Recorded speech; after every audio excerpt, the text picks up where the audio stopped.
Bando, it's a slang for abandoned houses.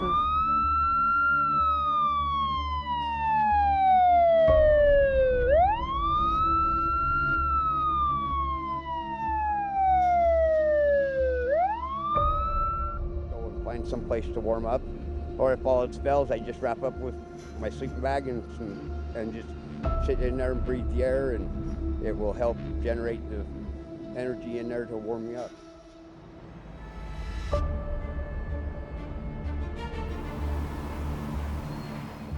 Been found froze, I mean, it's just how it goes, I guess. So.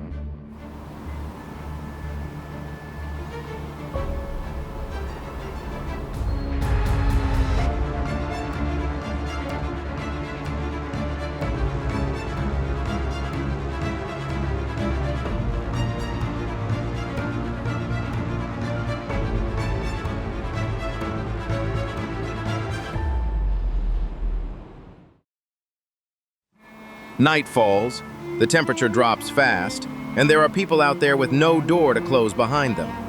While most of us switch on the heater, they have to calculate every wind-blocking wall, every clothing layer, every place to stand so the cold doesn't silently drain their strength.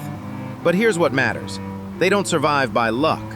They survive by reading the city like a map, knowing what holds heat, what draws attention, and when to leave before trouble comes looking for them.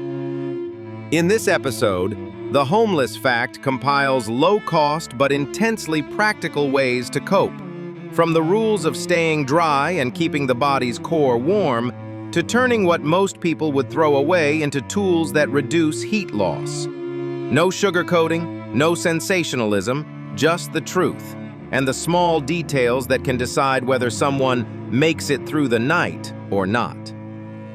If you find this content useful, hit like to support The Homeless Fact, and subscribe so you don't miss the next episodes. And I want to ask you one question. In your opinion, what's the hardest part of enduring winter on the street? Leave a comment. I'll read them and pick a few strong ideas as topics for the next installment. Borrowing yesterday's sun, the city holds heat. Too many people think cold season leaves only two options, heat or suffer. But street experience points to a third source of warmth most people overlook. Mass materials like brick walls, concrete, and stone absorb sunlight all day and release heat for hours after dark. Even a difference of a few degrees can pull a body back from uncontrollable shivering. With that principle, the question is no longer, where can I hide? But what can I lean on correctly? In practice, west or south-facing walls often stay warmer longer because they take stronger afternoon sun. People with experience avoid metal benches, avoid exposed open ground, and prioritize steps, wall bases, and wind-sheltered corners near structures that still carry residual heat. They don't light fires, they don't make smoke, they simply choose the right surface and stay still just long enough to recover. Once they've borrowed that bit of warmth, the next challenge is keeping it from leaking away. And that's when wind reveals itself as the enemy even scarier than temperature. One sudden gust can make the cold hit like a drop-off. So finding a warm wall isn't enough. You also have to factor in wind direction, exposure, and an exit route in case someone tells you to move. That's why many people don't stay awake because they're rested, but because they have to watch every small change around them. From here, the fight shifts to blocking wind, holding heat, and avoiding attention, the factors that decide whether you can last through the night.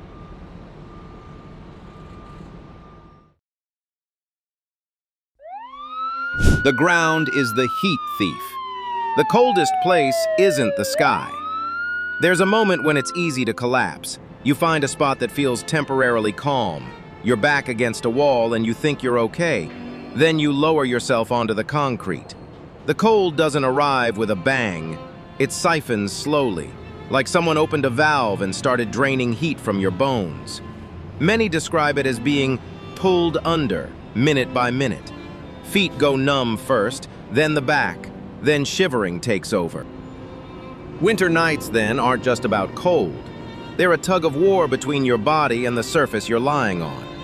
Street reality shows that cold ground is the most dangerous point because it steals heat faster than the air. You can put on more layers and still not get warm if your back and hips are pressed against a freezing surface. That's why what people search for most isn't always a blanket, but a barrier. Thick cardboard, a thin foam pad, a cheap mat, even layers of paper fluffed up to trap air. The principle is simple. Create a buffer so warmth isn't pulled straight out of you. Once your body is separated from the cold ground, the feeling of survival becomes tangible again. But that barrier has one fatal weakness: moisture. Once it's wet, it stops protecting you and starts conducting cold. That's why experienced people guard dry base layers like their life depends on it, tashing insulation where it's sheltered, wrapping it so it won't soak up dew. Some nights they don't sleep deeply. They only doze, wake up, and check whether the ground has started to seep through. And once you understand how fast the ground can drag you down, the next question becomes unavoidable. How do you keep your body dry when the moisture can come from you?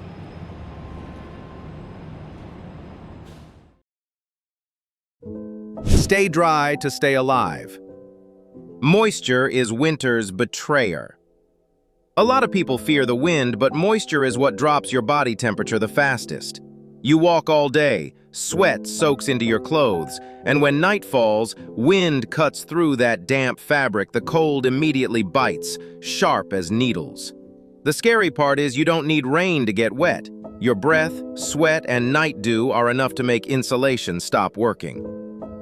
More than a few cases of exhaustion start from what seems like a small mistake: layering up while still staying wet. Street experience usually comes down to one rule: dry first, warm second. The innermost layer must wick sweat quickly. The middle layer traps air. The outer layer blocks wind.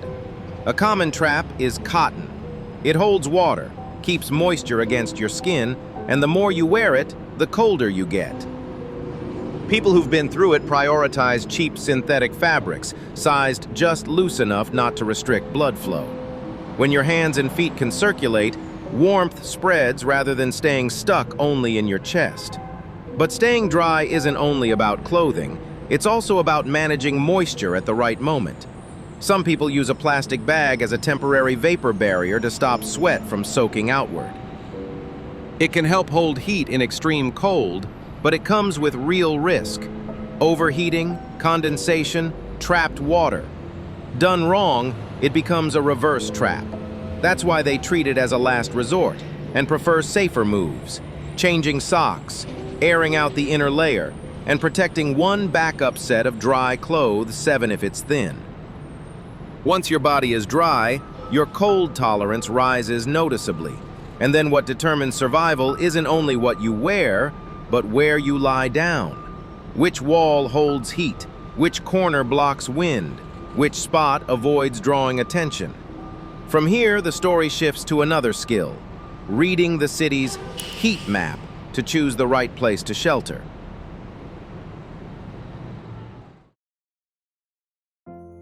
The city's heat map. Read the wind before you read the cold. During a deep cold snap, the city is not evenly cold. Brick walls, concrete sections, and stone surfaces absorb heat all day and release a faint warmth after sunset. Move just a few meters, and the difference is real. A wind-sheltered spot reduces shivering, steadies breathing, and keeps your mind clear so you don't make desperate decisions. In street logic, the number one priority is blocking wind. Warmth comes second.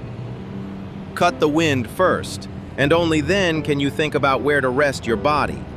Places that sound safe can backfire. Metal benches are ice cold. Open areas draw attention, and corners that are too hidden can invite other risks. Many people choose locations with leftover daytime heat walls near commercial areas, steps that break the wind, edges of parking structures with steady traffic, while holding one strict rule: no trespassing No breaking locks, no turning a temporary pause into a disruption. Stand in the right spot, and your body holds heat better without buying trouble. But even if a wall is warm, if you lie directly on freezing ground, it will still pull the heat right out of you. So the next question isn't, where's the wind anymore? It's, how strong is the cold coming from below?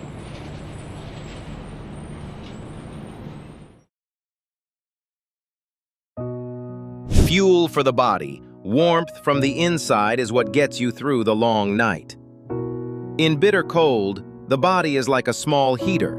Once it runs out of fuel, the flame drops fast. Many hypothermia cases happen near dawn, when metabolism slows. People are exhausted from walking all day, and some can't find a proper meal. Cold doesn't come only from the weather, but from an empty stomach and the feeling of being forgotten in the middle of the city. And when hunger makes your hands shake, every safe choice becomes harder.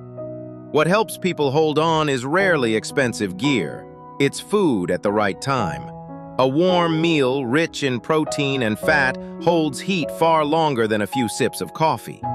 Experienced people prioritize community meals, charity kitchens, food distribution points, legal, sustainable, and far less risky than scavenging at night.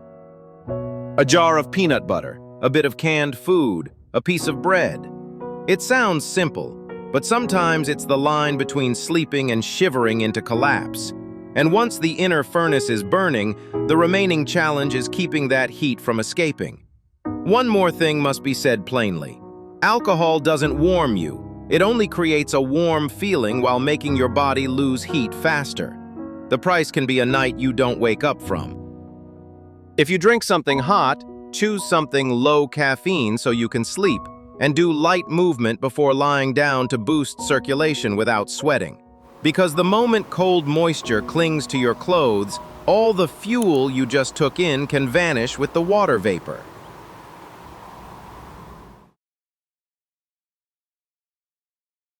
Moisture, the silent killer. The air might be below 10 degrees Celsius, but what knocks people down fastest is the dampness clinging to skin and clothes, especially at dawn, when temperatures drop even further. First, you shiver because of the wind, then you shiver because of your own sweat. Walking too much, sleeping too quickly, a jacket soaked with dew, breath condensing inside a blanket. You wake up to everything feeling cold and wet. You warm up for a moment, then lose it again. That's when the truth hits.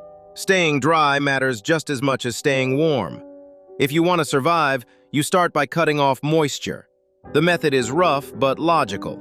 Create a vapor barrier so moisture can't reach the insulating layer. A thin sheet of plastic or a trash bag with a hole can sit close to the inner layer. The warm layer goes on top. Do it backward and it becomes a sweat trap. The longer you lie there, the colder you get. Do it right, and even if it feels uncomfortable, your insulation stays drier for the next night. Once dryness is under control, the next step is protecting the weakest point. That weak point is your feet. One pair of wet socks can turn into burning pain, then numbness within hours. Some people stay awake all night from the ache alone. Existing people rotate socks, air out shoes in a ventilated spot, and avoid stepping in water unless they absolutely have to, because one small puddle can cost you days of sharp pain. If your body is dry and you can still walk, the next question becomes choosing a place to lie down that's sheltered without becoming unsafe.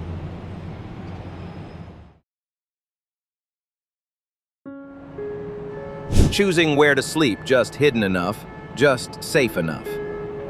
Once night falls, where you lie down stops being about comfort. It becomes about whether you'll get the police called on you or become someone's target. A dark alley looks quiet, but if it's too exposed, a passerby only has to think you've collapsed and a patrol car shows up. If it's too empty, you become an easy target for theft. So the first rule is, don't create an impression. Don't lie somewhere everyone can see you, and don't crawl into a place with no exit. Survival starts with being as unnoticeable as possible. Experienced people don't wander in circles like they're searching for a hiding spot, and they don't scan their surroundings non-stop.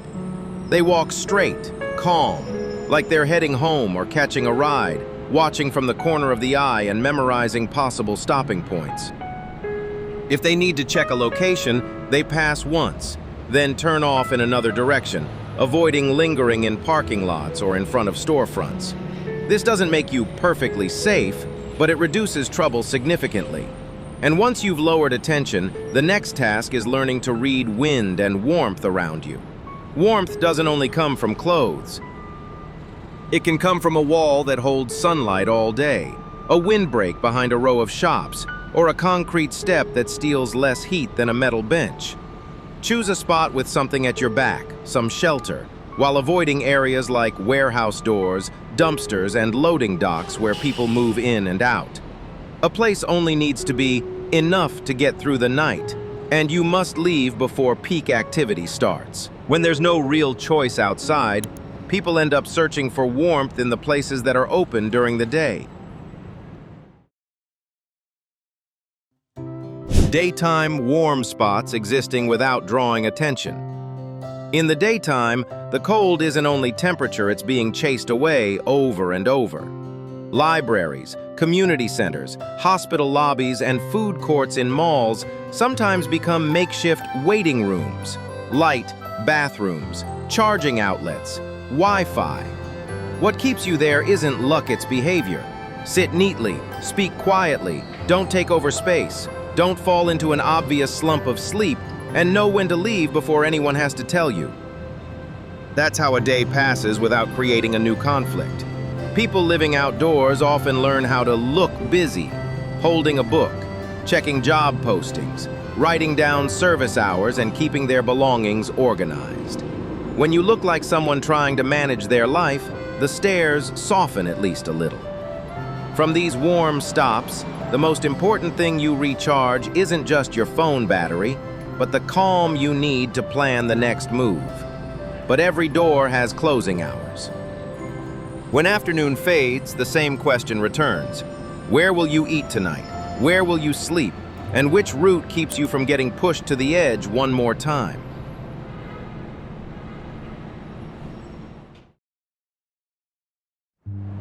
The city runs on a schedule.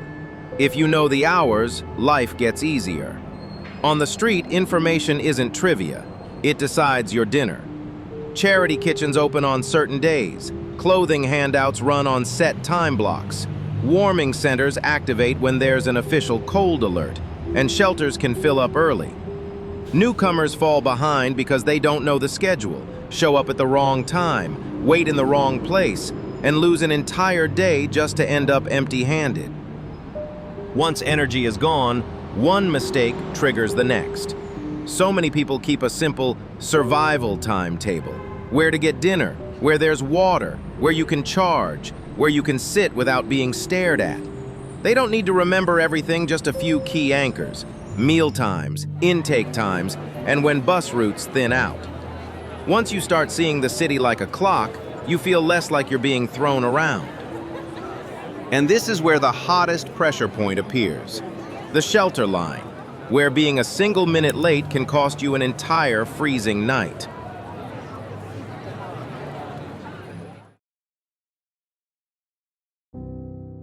Shelters know the process, keep the right attitude, increase your chances. Shelters aren't short on people who want to help, but they're often short on beds.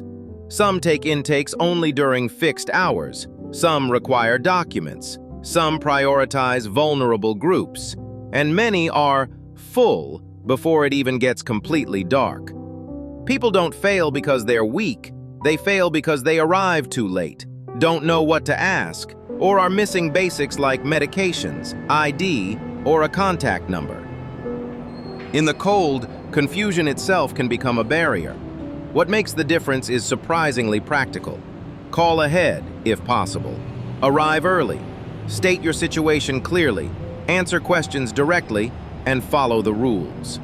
Shelter staff can't do miracles, but they can point you to other options: wait lists, overnight warming sites, local hotlines, or appointments with social workers.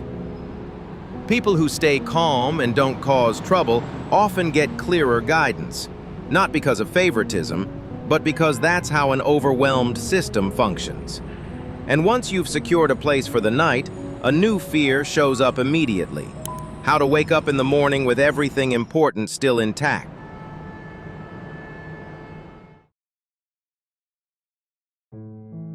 Documents and belongings. Lose them once. Fall back for a long time.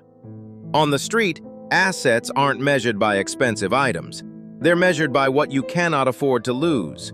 Documents, medication, a phone, a charger, a few key contacts. Losing a wallet hurts for a day. Losing ID can trigger weeks of paperwork, meaning missed interviews, missed aid appointments, and broken connections to services. Some people put it plainly: having your documents taken feels like being yanked back to the starting line. That's why people develop the habit of separating what they carry. The survival essentials stay on the body and are wrapped against moisture.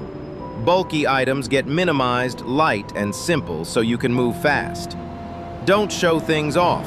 Don't open bags in crowded places, and don't let your stuff leave your sight. It sounds basic, but doing it every day is what keeps you from collapsing because of one careless minute. Protecting your belongings is protecting your path back to a normal life. And to keep that door open, one more thing has to be protected at the same time: a body that's clean enough and healthy enough to keep going.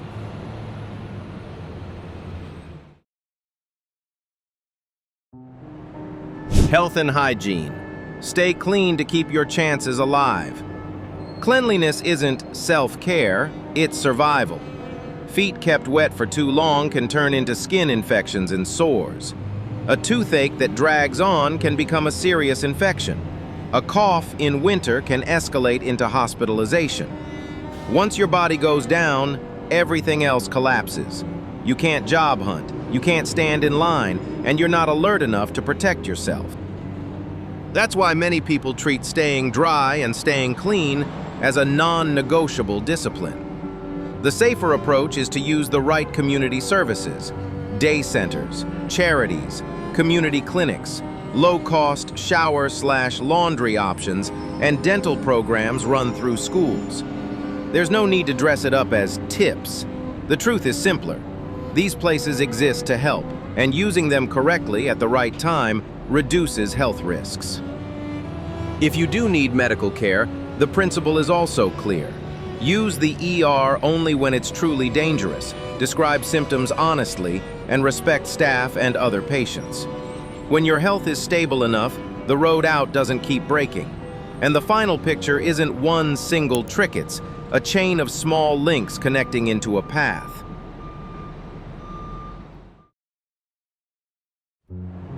The way out. Built link by link. Escaping homelessness is rarely one big leap.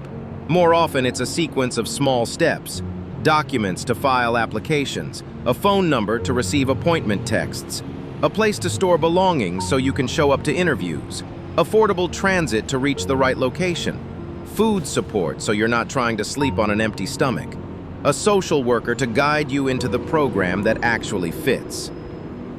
Each link is small on its own, but connected, they create momentum. And momentum is what helps a person stand up in a way that lasts. The hopeful part is this: even inside a system full of limits, helping hands still appear at the right moment. A volunteer who reminds you of hours, a stranger who hands you dry socks, a shelter worker who points you to another option, a church that opens during an unusual cold snap. No one saves anyone with magic.